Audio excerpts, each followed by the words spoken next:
नमस्कार, आप सबका इस वीडियो में स्वागत है।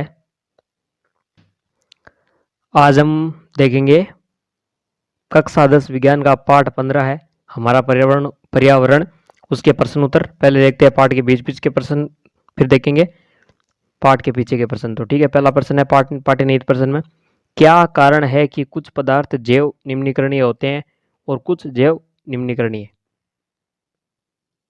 अजैव निम्नीकरणीय। ठीक है ना, कुछ जैव निम्नीकरणीय होते हैं जबकि कुछ अजैव निम्नीकरणीय। इसका कारण क्या है पूछा है, तो इसका उत्तर देखते हैं कि अजैव निम्नीकरणीय पदार्थ ये होते हैं जो छोटे जीवों द्वारा जैविक प्रक्रम में सरल पदार्थ में अपघटित हो जाते हैं। इसके विपरीत अजैविक जैव निम्नीकरणीय पदार्थ लंबे समय तक बने रहते हैं और इनका अपघटन नहीं हो पाता, ये हानिकारक होते हैं। यानी कि कोई पदार्थ पदार्थ किसी जीवों द्वारा या जैविक प्रक्रिया द्वारा सरलता से अगर अपघटित होता है तो वो होगा अजैव निम्नीकरणीय। ठीक है,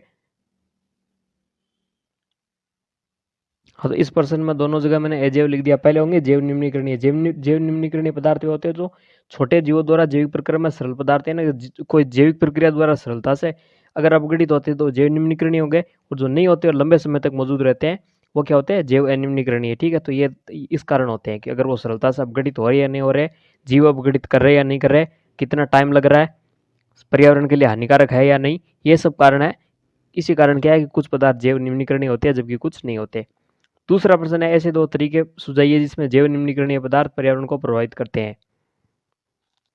तो इसका तरीका है, जैविक पदार्थ के अपघटन से पर्यावरण वातावरण है वो क्या है, बदबूदार हो जाता है।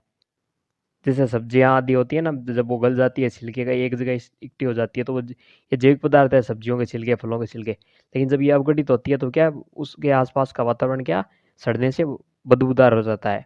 और इनके अपघटन के दौरान क्या कुछ विषैली गैसें भी निकलती है जैसे कि कार्बन डाइऑक्साइड, और यह पर्यावरण को प्रदूषित करती है। तो ये दो कंडीशन थी जहाँ जैव निम्नीकरणीय पदार्थ भी पर्यावरण को प्रभावित करते हैं।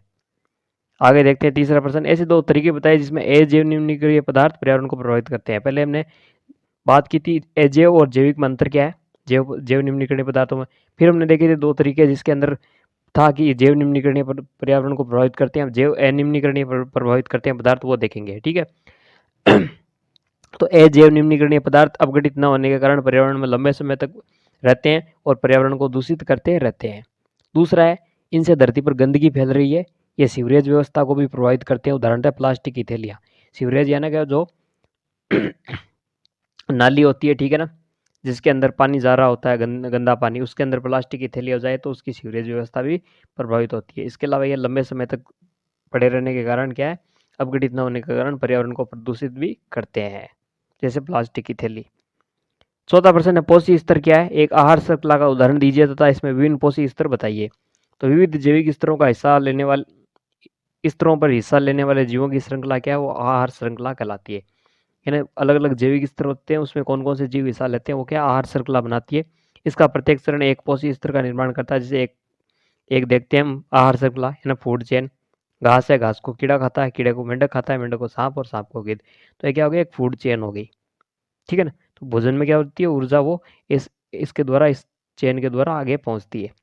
तो ठीक है, तो इसमें घास आहार श्रृंखला का कौन सा स्तर है, प्रथम पोषी स्तर है, और ये अपना भोजन खुद बनाती है। घास क्या है, घास एक तरह के पौधे, ये प्रकाश संश्लेषण द्वारा अपना भोजन खुद बनाते हैं। ठीक है ना, उत्पादक है, और ये स्वपोषी है। बाकी के ये क्या होते हैं, ये होते हैं उपभोक्ता। और कीड़ा के आहार श्रृंखला का द्वितीय पोषी स्तर है, जो क्या खाता है, भोजन का खाता है। भोजन कहाँ से खाता है, घास खाता है। और मेंढक तृतीय पोषी स्तर है, और ये क्या खाता है, मेंढक तृतीय पोषी स्तर, ये क्या खाता है, ये कीड़े को खाता है, कीड़ा खाता है। ठीक है ना, मेंढक कीड़े को खाता है। चौथा है सांप, इस श्रृंखला का चौथी स्तर है, जो किसको खाता है, मेंढक को खाता है। और गिद्ध इस श्रृंखला का पांचवा अंतिम पोषी स्तर है, वो किसको खाता है, वो सांप को खाता है।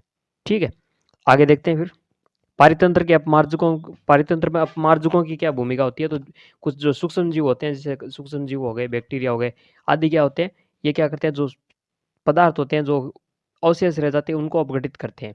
जैसे कोई जंतु है, मर गया, उसकी हड्डियां पड़ी है खुले वातावरण में, ठीक है, कुछ दिन बाद देखेंगे वो धीरे धीरे हड्डियां एकदम धीरे धीरे छोटे छोटे बुरादे में तब्दील हो गई, बदल गई। तो ये किसने किया है, सूक्ष्म जीवों ने किया। बहुत सारी हड्डियां पड़ी रहती है जानवरों की, कुत्ते की, गाय की।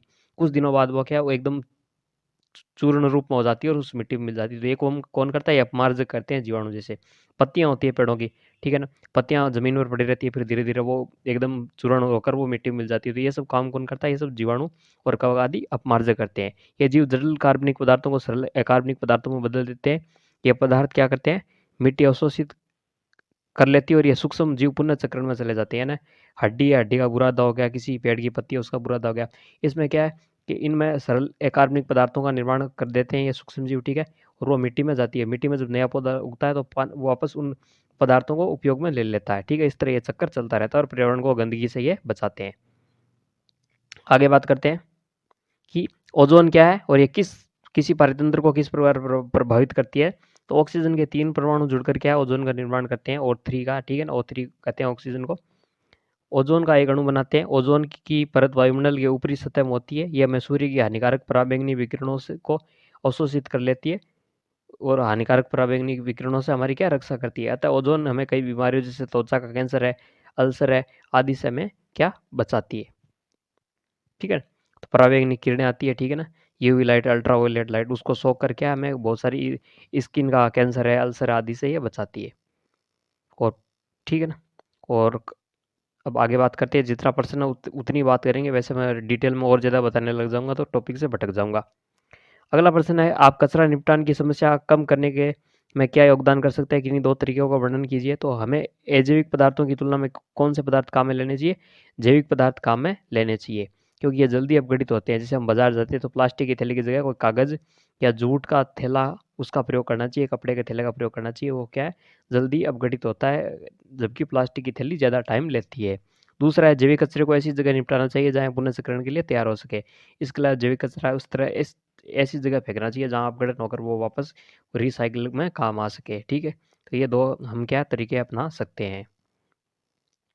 आगे बात करते हैं, अब आते हैं पाठ के प्रश्न उत्तर। पाठ के प्रश्न तो पीछे दे रखे हैं। तो निम्न में से कौन से समूह में केवल जैव निम्नीकरणीय पदार्थ है।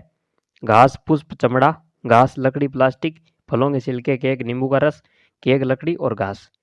तो इसके अंदर कौन कौन से है, ए के अंदर है, सी के अंदर है और डी के अंदर है, जबकि बी के अंदर नहीं है। बी के अंदर क्यों नहीं है, क्योंकि इसके अंदर प्लास्टिक आ गई।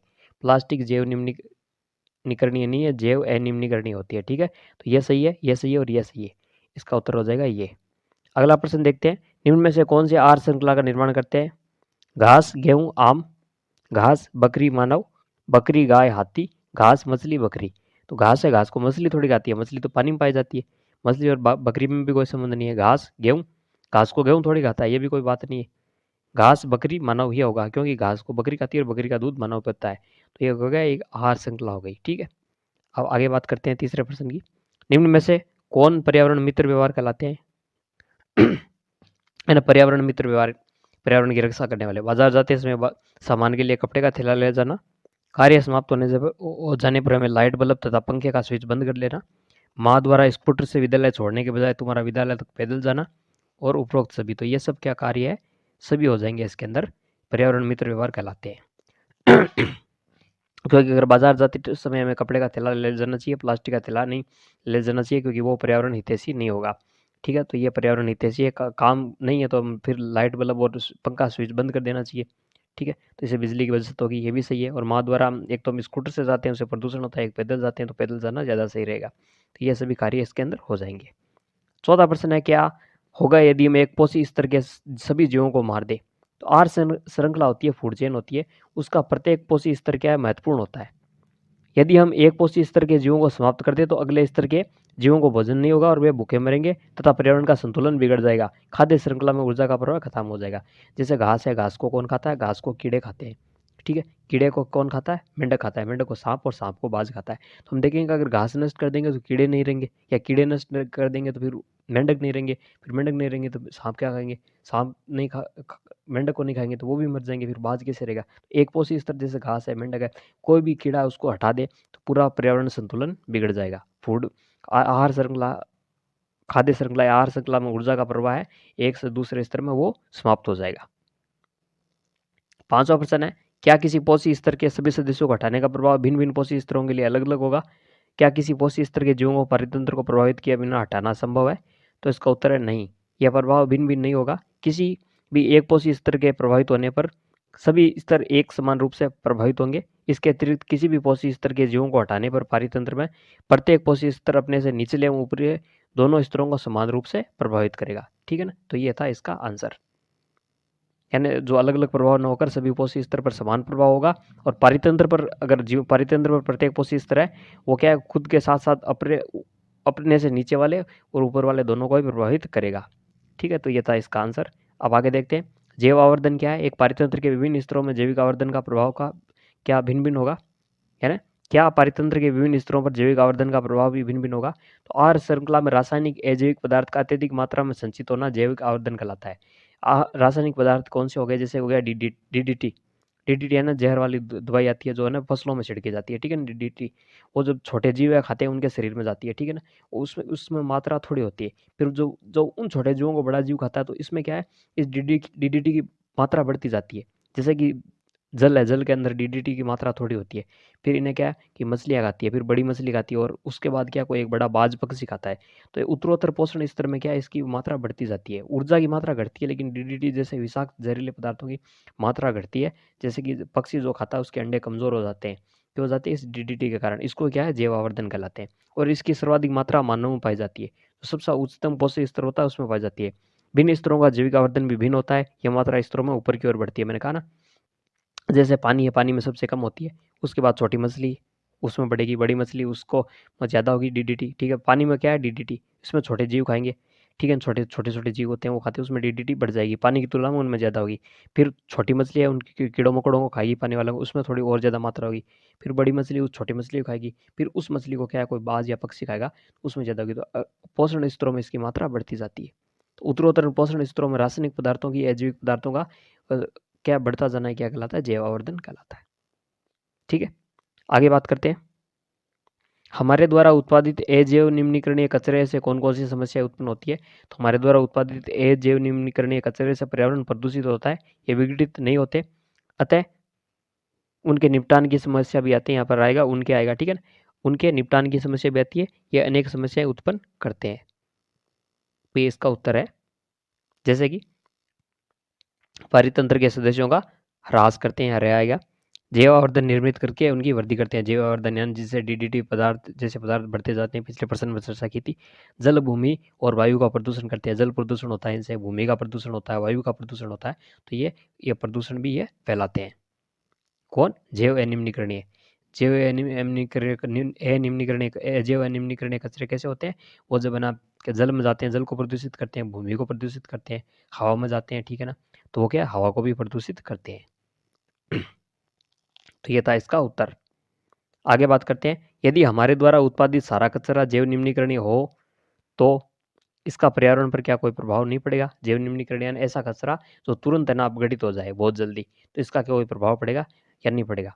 तो जैव निम्नीकरणीय कचरा एक सीमित तक ही पर्यावरण को प्रदूषित करता है, इसके बाद नष्ट होने लग जाता है ना। कोई भी कचरा वो प्रदूषित तो करेगा, लेकिन जैव अनिम्नीकरणीय होगा वो लंबे टाइम तक करेगा, जबकि जैव निम्नीकरणीय कचरा है वो कुछ समय के लिए प्रदूषित करेगा, उसके बाद नष्ट हो जाएगा, तब रिसाइकलिंग में चला जाएगा, रिसाइकलिंग में उपयोगी है। इसके विघटन के पश्चात पर्यावरण में वातावरण में बदबू तथा विषैली गैसें उत्पन्न होती है। तो ठीक है ना, तो ये प्रभावित करता है या नहीं करता, तो हाँ करता है, कम करता है, कुछ देर के लिए करता है, कुछ दिनों के लिए करता है, उसके बाद अपघटित हो जाता है, फिर रिसाइकिल में चला जाता है, पौधे वापस उसे काम में ले लेते हैं। लेकिन जब तक अपघटित होता है तब तक क्या करता है, ये पर्यावरण में बदबू और विषैली गैसें जैसे कार्बन डाइऑक्साइड उत्पन्न करता है। ठीक है, तो कुछ न कुछ प्रभाव पड़ता है, लेकिन जैव अनिम्नीकरणीय कई सालों तक प्रभावित करते हैं। ये था इसका उत्तर। 9 प्रश्न है, ओजोन परत की क्षति हमारे लिए चिंता का विषय क्यों है, इस क्षति को सीमित करने के लिए क्या कदम उठाने चाहिए। तो ओजोन परत क्या है, O3, ओजोन होती है O3, O3 नहीं, हिंदी में कहते हैं O3, वो नहीं, O3 है ये, O इंग्लिश का, 3 भी इंग्लिश का, O3 नहीं है, O3 है ये। ठीक है ना, ओजोन परत सूर्य की हानिकारक पराबैंगनी विकिरणों से हमारी रक्षा करती है। इसकी क्षति से ये विकिरणों को धरती पर पहुंचकर त्वचा के रोग तथा त्वचा का कैंसर उत्पन्न करती है।